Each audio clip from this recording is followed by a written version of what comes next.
Welcome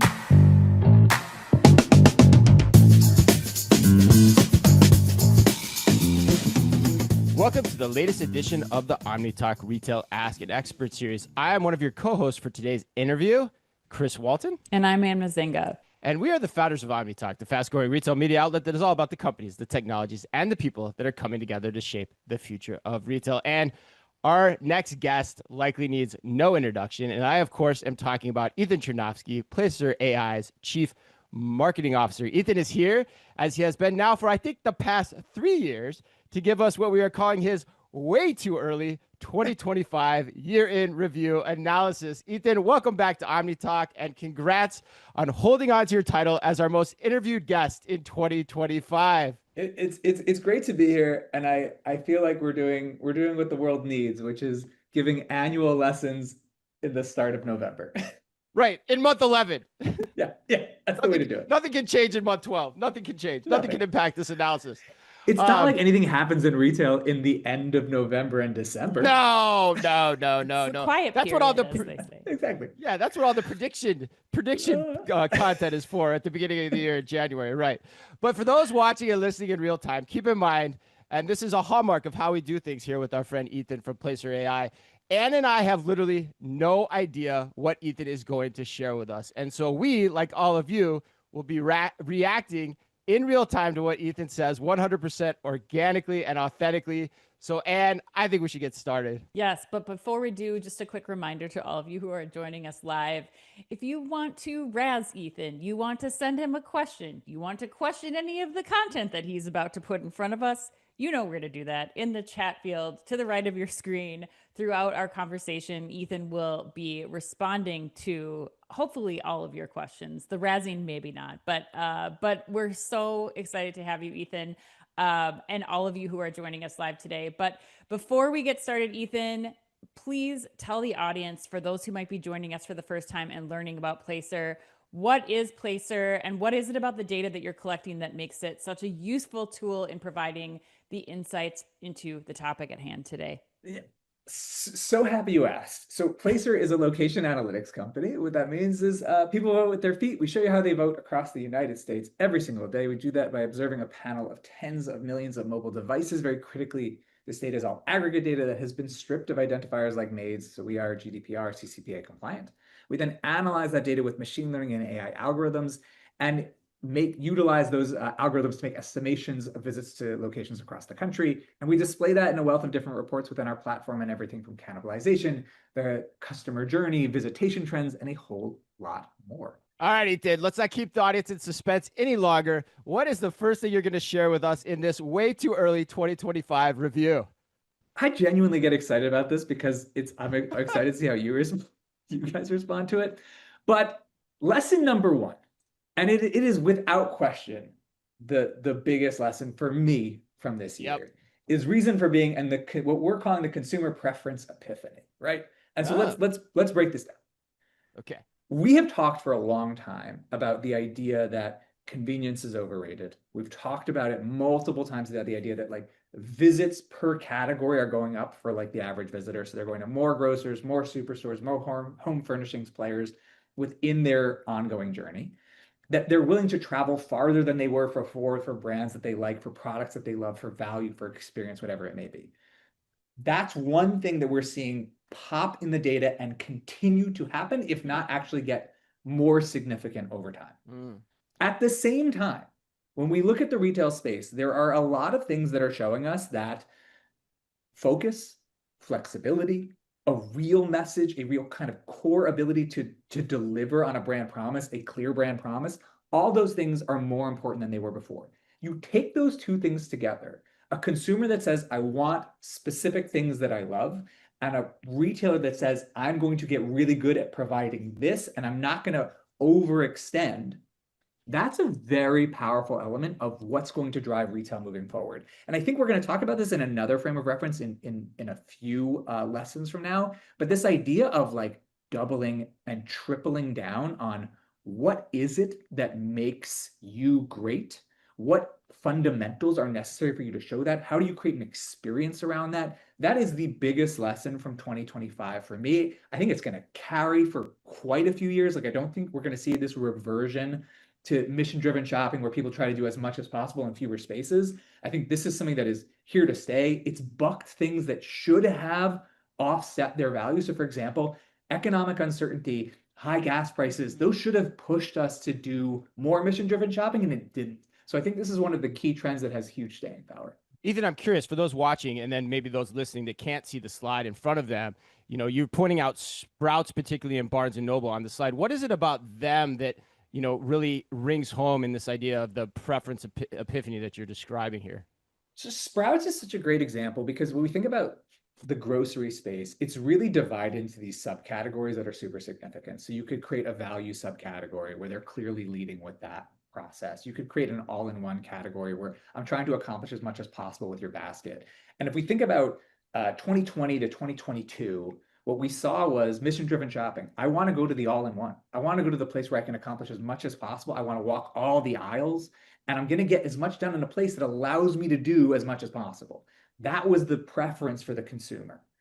That changed, and it didn't change overnight, but it started shifting pretty aggressively from 22 to 2023, and then we've seen that trend continue on.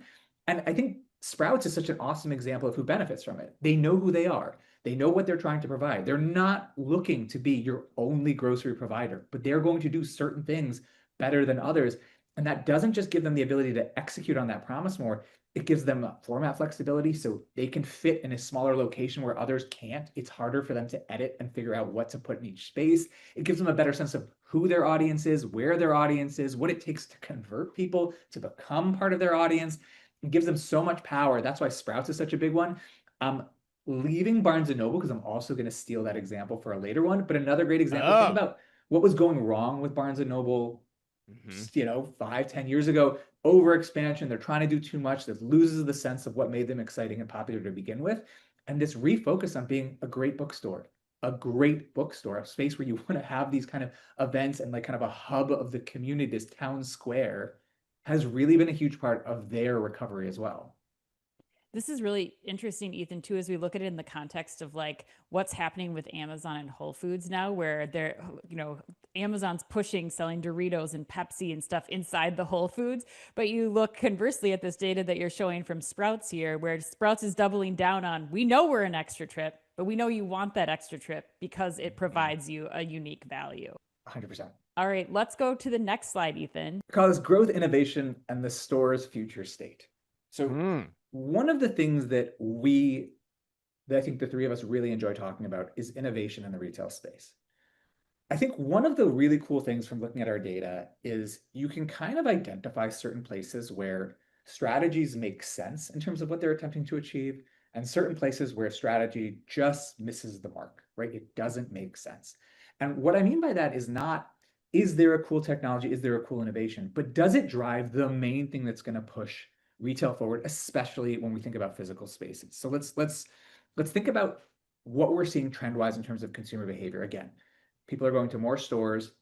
They're spending less time in stores. They're willing to travel further. They're looking for that reason for being, which means the battle is less about the visit and it's more about maximizing the visit. So it's more about this kind of dollar per location, dollar per visit game.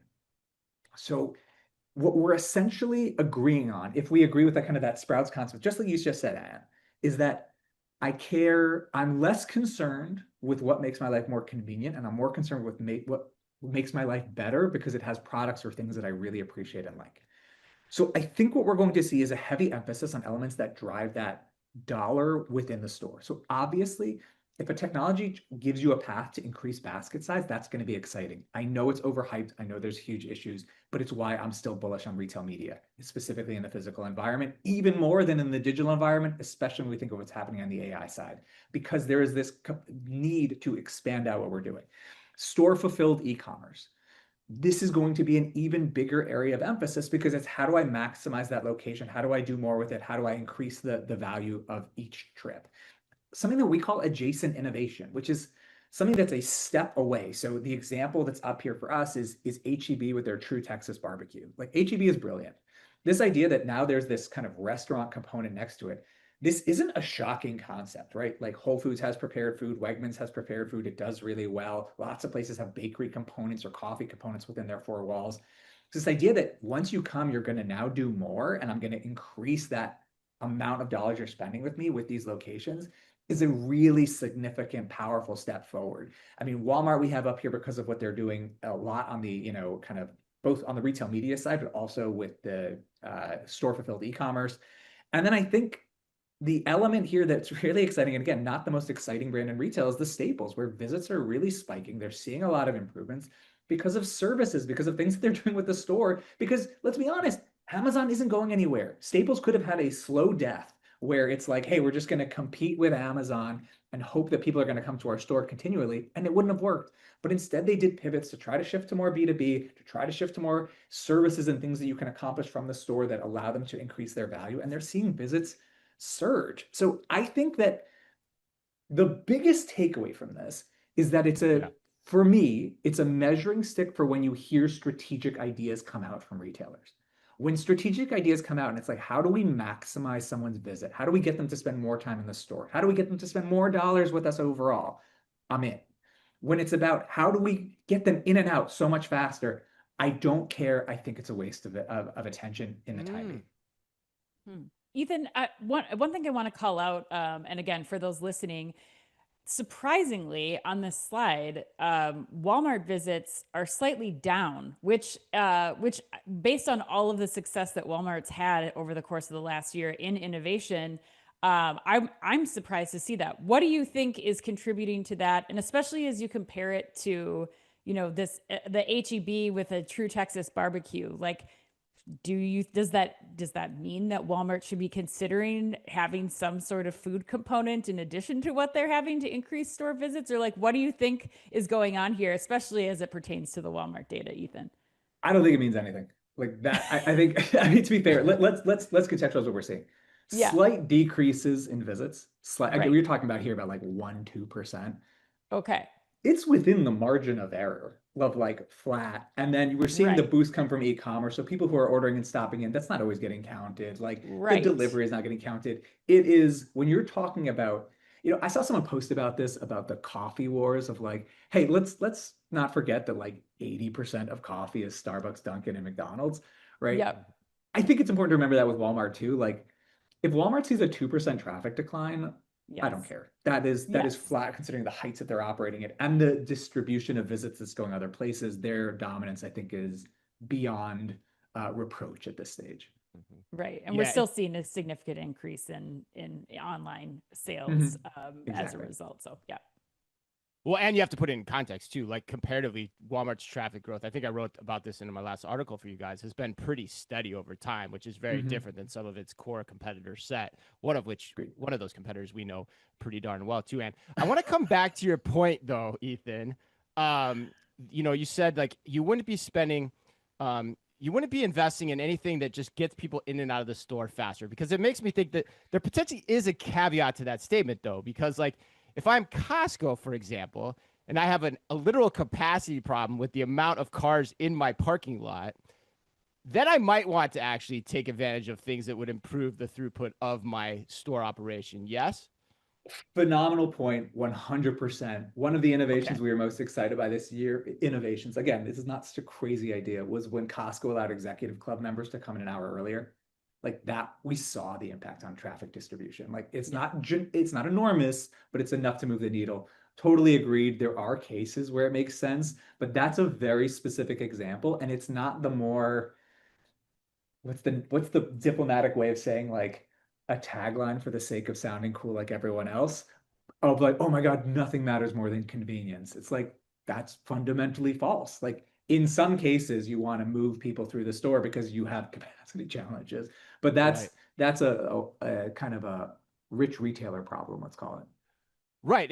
But it's why we do what we do and why we have you on, because we want to develop the frameworks for the executives listening to say, okay, like how should I be thinking about this? Because I think you're bringing up a great point, which is, like if you're going to think about your tech investment or even your capital investment, what is the purpose of that investment? And one of the reasons that you would invest in speedy technology is if you have a capacity problem, if you have a throughput problem. If you don't, then I'd be probably more inclined to go in the realm that you're describing in terms of where should we put our money? You know, what gets people more excited to come to our store?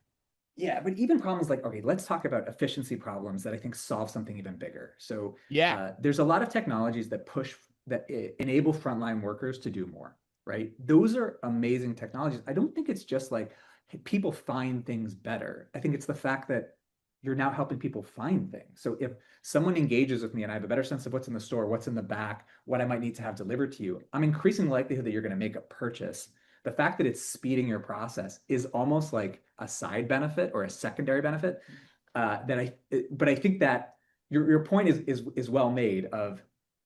There are specific cases where there are specific challenges that a given retailer will face where that throughput or the efficiency in store or keeping the stores free enough that you don't have a huge problem is a value in and of itself. But from an overarching perspective, that's not the primary problem for most retailers to be grappling with.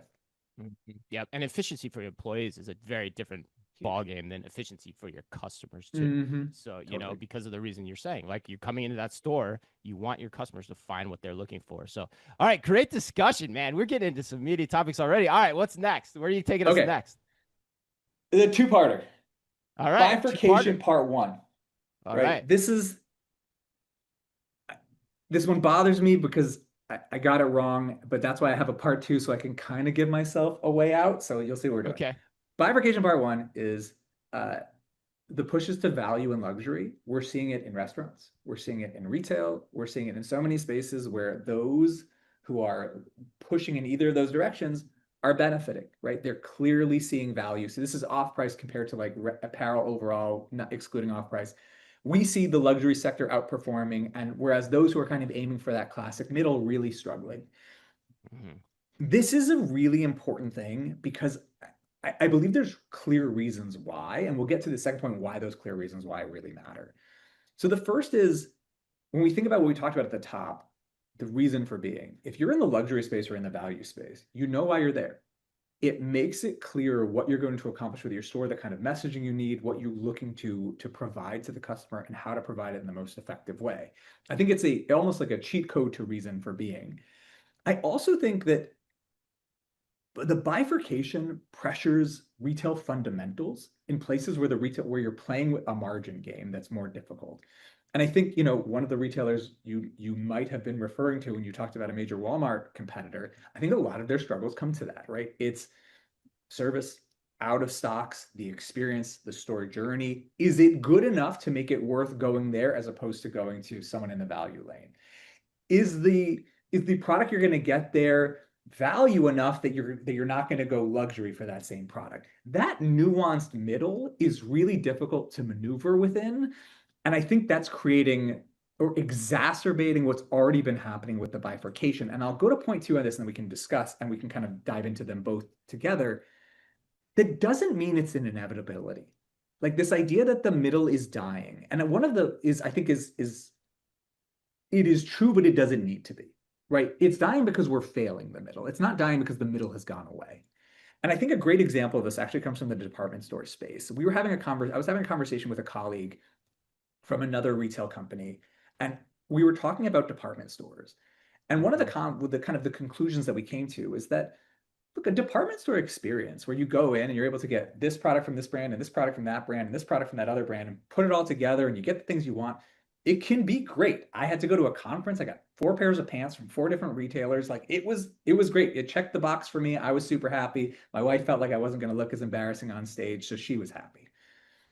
But the weird thing was, it was the same brands that had been there 20 years ago. So like nothing had changed, nothing had evolved. And his point, this colleague said, well, look at Dillard's. When you walk into Dillard's, they're like, hey, we have new stuff. We have new things. And Dillard's is outperforming the other players in that kind of same segment.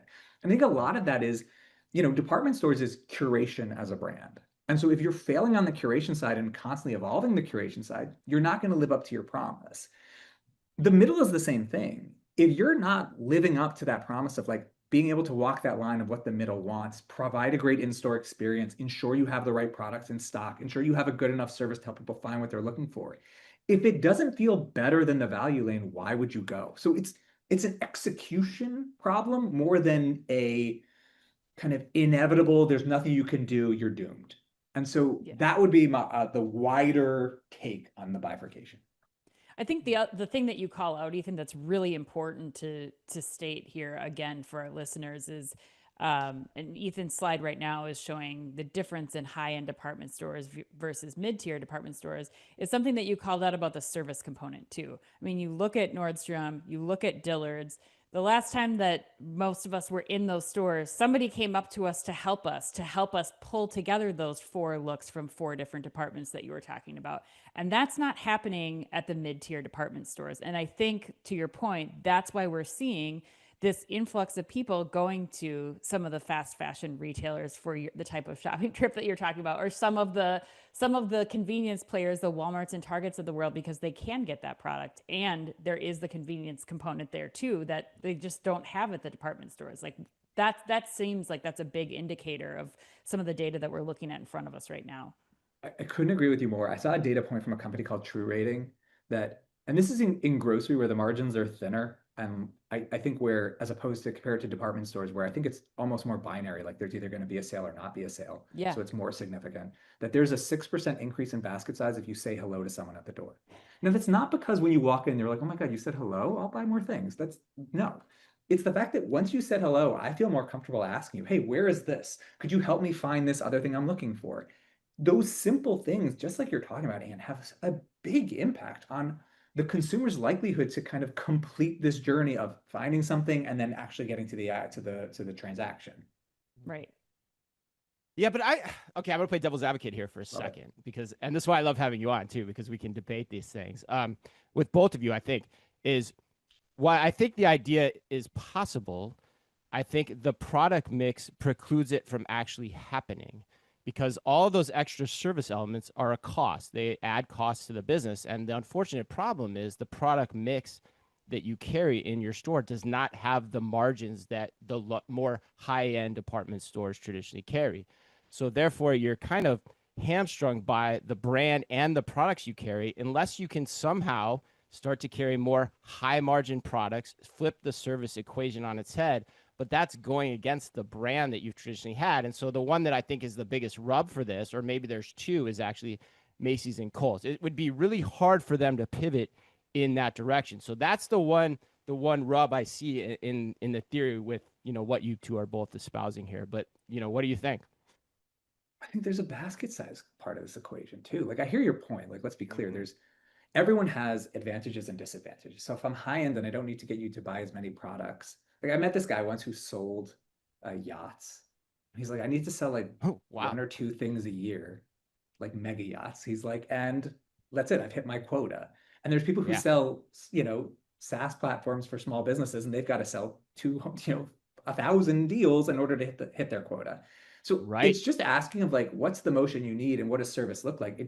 I think like a higher end experience could be more engaged, more high touch, more personalized, and you won't necessarily be able to provide the same thing at scale in the middle, but that doesn't mean you don't have service. I think what we're seeing in a lot of cases is a complete whiff on the service side. So it's not necessarily that you need to match what's happening on the high end side, but doing more than what we're doing now is already a huge boost. Yeah, and I agree with that 100%. I mean, like, let's take Macy's as an example. Macy's can just do what they're doing still better. And I give Tony Spring a lot of credit for, like, thinking about where do I need service in my store, particularly, like, in the shoe section. He's been very aggressive in trying to improve the shoe buying experience. And so that, I think, hits on your point, too, Ethan.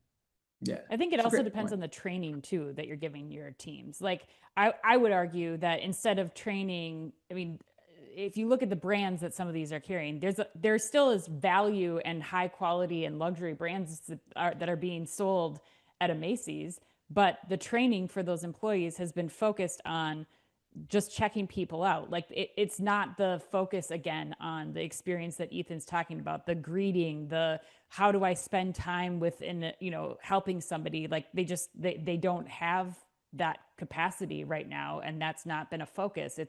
the focus needs to get back to how do I upsell, or how do I, once I have the people in the fitting rooms, how am I continuing to build the basket like Ethan's talking about? And I don't think that's been a focus of theirs. Or for Kohl's, like everything's moved to like, how do we just make sure the checkout process is smooth? And I have one person covering one zone of the store versus how do we really invest in training for those associates to be able to help somebody put an outfit together and spend $100 instead of 40. Yeah. Yeah, I don't know though, because that's all a function of the product margins, and it's all going to cost things too. But all right, good discussion. All right, Ethan, what do you got next? All right, the suburban opportunity part 3.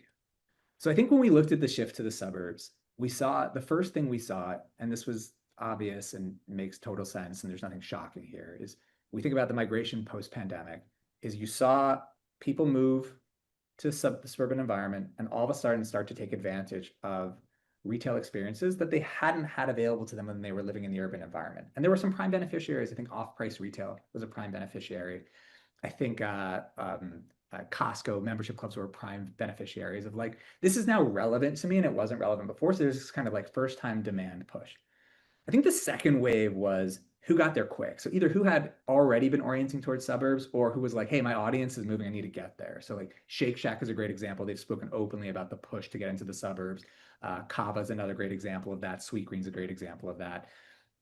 I think we're heading into part 3 of this story, and I'm stealing terminology from Barry Scardina from Cushman, which is urbanization of the suburbs. And I love this concept so much, and we're seeing it. Yeah. This doesn't mean that I don't know, I grew up in Allentown, Pennsylvania, that Allentown, Pennsylvania's downtown is going to look like New York City. That's not what we're saying. But it means there are going to be urban elements that we had normally associated with the urban environment in suburban environments. Higher end restaurants are coming. Higher end restaurant concepts are coming. Higher end retail concepts are coming, right? There's these experiences, even just the way that the areas are set up, there's more of an emphasis on placemaking, getting you to hang out there in shopping centers. And it's not the kind of more bland shopping center of, oh, does this apply to every shopping center in every suburb? No, but it's going to be a push and you're going to see that have ripple effects. So I think this is a very significant element because there's this, if you build it, they will come component of, if you create a great center, people are going to want to be there. And then therefore great retailers are going to want to be there because their audiences are there. And so it has, the reason I think this is such a big deal is not because, oh, suburbs are exciting because people are there, but if these centers go there and they are able to draw crowds, it fundamentally influences decision-making, not just of the retailers who are going to be there, but the brands around them, the people who are trying to figure out what centers are adjacent, what the kind of move looks like in the city. So I think there's a much wider impact if this hits. So Ethan, how's that different than explain that more to me. Like, how's that different than how traditional strip centers have evolved for the past, 20 or 30 years through suburban America? What's different about it now? There was a feeling like when we think about like what belongs in a strip center, we'd be like, all right, does Marshall's belong in a strip center? Yeah, of course. Does like the local nail salon belong in the strip center? Does a grocery store belong in a strip center? Yeah, of course. A few years ago, we would have been like, does a Nike owned location belong in a strip center? We'd have been like, no. Does a J. Crew owned location belong in a strip center? That's sort of no. It belongs in a lifestyle center, belongs in a mall, belongs in an urban environment. And so that's changing. And I think the ability to kind of widen brand, and Nike's an interesting example because they went potentially overcorrected on some of this, but this ability to gain visibility, to gain those touch points, to understand what they can do from a distribution perspective of, again, this store fulfilled commerce concept where if I have locations close to you, you have a place to return items. You don't need to go back to the city if you don't get the right size. You can come to this location and have the return, and then we have the upsell potential. It changes where people want to be based on where the audiences are and where the audiences want to spend money. So things like work from home have a huge impact here, right? They change where we're spending a bulk of our time, that these normal patterns of movement aren't what they were 5-6 years ago has a really significant effect.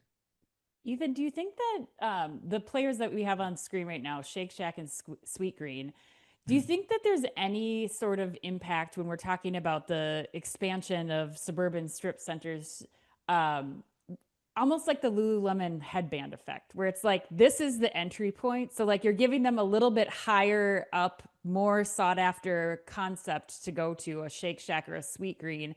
And that's starting to kind of tease or whet the palate of these suburbanites who are in these markets. And then you're able to bring in the J. Crew, the Nike. Like this is like a still affordable price point, but a little better quality, little higher end experience, little more in demand experience than maybe a traditional like Burger King or Wendy's or Subway sandwich shop or something. 100% yes. But I think you add to that the fact that people have also moved being lovers of Shake Shack. So I used to live in New York City and I would go to Shake Shack for lunch once or twice a week. And now I moved to the suburbs and it's like, oh, I really miss Shake Shack. I'm not going to go to the office 4 days a week now, but they have one nearby. Isn't that great? And so Shake Shack realizes their audience is there and that their audience potentially has more disposable income and that maybe they're looking for something a little bit more higher end than they were classically looking for. So there's an element of audience transition. There's an element of being new and exciting. And I think those come together to create the opportunity. Awesome. All right, let's go to the next one, Ethan. All right, this is the next one and the last one. This is the last lesson, but I have a surprise takeaway. Ready? Or a surprise prediction? I don't know, something, whatever. But we'll leave it. Okay. Ready? I can't leave here without something exciting at the end. All right. Oh boy. Oh boy. Some people were really excited about Bed Bath & Beyond, but that company's finances gotten in the way. But no, that's not what we're going to talk about. Some people. I don't know who we're talking about. True visionaries recognize. You got Staples in here, Ethan. Yeah, you got Staples in this presentation. I had to put that. You should know that when building this deck, I was in my head imagining Chris's face. So if you're not watching, it's worth tuning into the video just to see Chris's face when he saw Beyond Ink on a slide. All right. But the rebound trend, I think, is real and significant. And there's a few reasons. There's a few things we've seen that make it. So first, we got to understand like why they closed. A lot of these places overextended. They had challenging financials. Bed Bath & Beyond was the example we gave before. They were too many places. They kind of lost their identity. You needed to shrink the size and like you needed this really like refresh. But what we kind of have a tendency to forget is they got some things really right. That's how they got to that level to begin with. They were that exciting. They were that significant. They were able to disrupt in some way or another what they were doing before. And they have massive brand power. So one of the interesting things, and one of the reasons we decided to put Beyond as the example here was the decision to change overstock.com to Beyond, right? And then according to Earnest Analytics, there was a massive surge in visits to that website immediately post because the name has some brand equity. And the silly example, and I accept all of the challenges, right? And I accept all of the things that this is not going to be what it was before. It shouldn't be. We shouldn't have that expectation. But this idea that there is a healthy place for these retailers to exist, and that even more, the success is going to tease some people into wanting this trend to happen more. So you're going to see more of it. Doesn't mean you're going to see it all successful, but you're going to see more of it is going to happen. Like people are going to look at, I don't know, a Joanne that just closed, Claire's that was closing and being brought back, because there's a brand power, and they're going to ask themselves, all right, what's the level I can take this to where it'll be successful? I know I can't do what it was before, but there's got to be some place in between. And I think you're going to see a lot of talk about that in 26 and certainly in 27. Fascinating. All right. So this is interesting to me too. Like, I don't know if I'm buying it, but I will say this. It reminds me of a conversation Joe Laszlo of Shop Talk and I have been talking about this idea, because I think what you're hitting at here is the idea of the nostalgic brand. How much does the nostalgia of the brand matter, both as a going concern for like Macy's, we talked about Macy's, versus like ones that have gone away and are coming back. So like maybe Claire's might fall into that camp, Bed Bath & Beyond falls into that camp. So I think Ethan, I think as we go forward, we should, you and I should, and Anne should talk about tracking nostalgic brands to see like, how much does nostalgia matter? And so then my next question is here. So what we're looking at on this slide, this is Kirkland's data then in terms of store visits. Yep. Okay. All right. So you're seeing some rebound here that you think potentially is bringing the brand back, and they only have more room to grow given the fact that they're going to amplify the previous Bed Bath & Beyond positioning in those stores. A few elements here, like, because one, I have to concede this. First of all, there is a limit here. This isn't saying Bed Bath & Beyond is going back to what it was, or that all these ideas are all going to work and hit.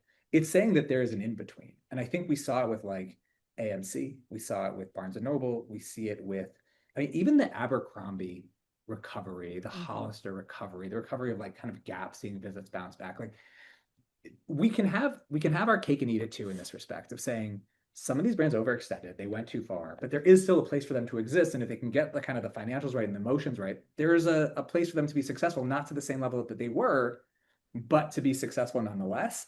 And I also want to, it's an interesting point because I had looked at it from a different perspective, and your nostalgia point is significant.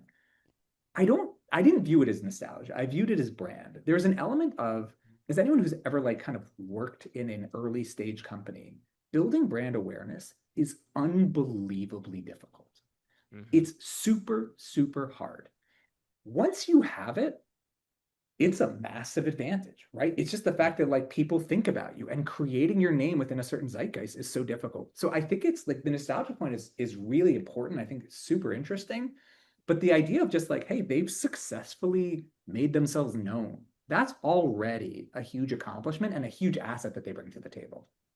I think this brings back in though, Ethan, like that question of what's the quality of the product, what's the price point of the product, and what's the service component like in the stores. Because if they're just competing, in this case, they're doing the big box, the Bed Bath and Beyond, and there's no experience that we talked about earlier, I think then you're going back to the Walmarts, you're going back to the Targets to get this type of product because it's the value experience that you were talking about earlier. So that's another thing to me, that nostalgia tracking is one thing, but also like what does this look like with the rebranded stores, and is it serving a need in the space that consumers can't get elsewhere and for less expensive?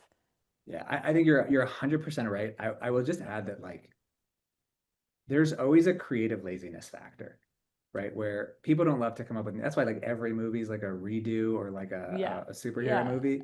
I think in all these places, people see someone doing something, they're like, well, we're gonna do that also, you know? And so you'll see an example or two where it works. Again, like Barnes and Noble is a great example of that. And they'll be like, or you know, I saw someone talking, the owners who are bringing Claire's back did the same with lids, right?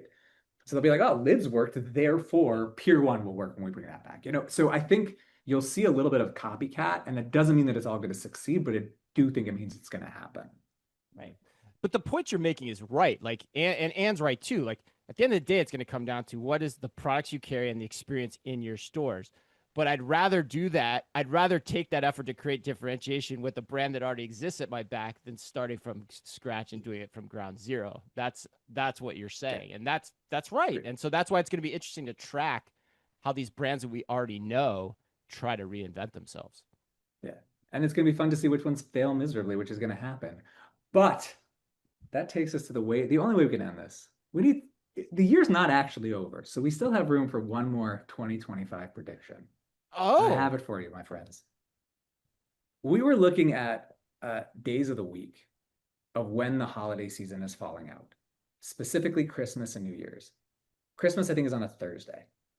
New Year's falls out on a Wednesday. The 31st is a Wednesday. The 1st is a Thursday.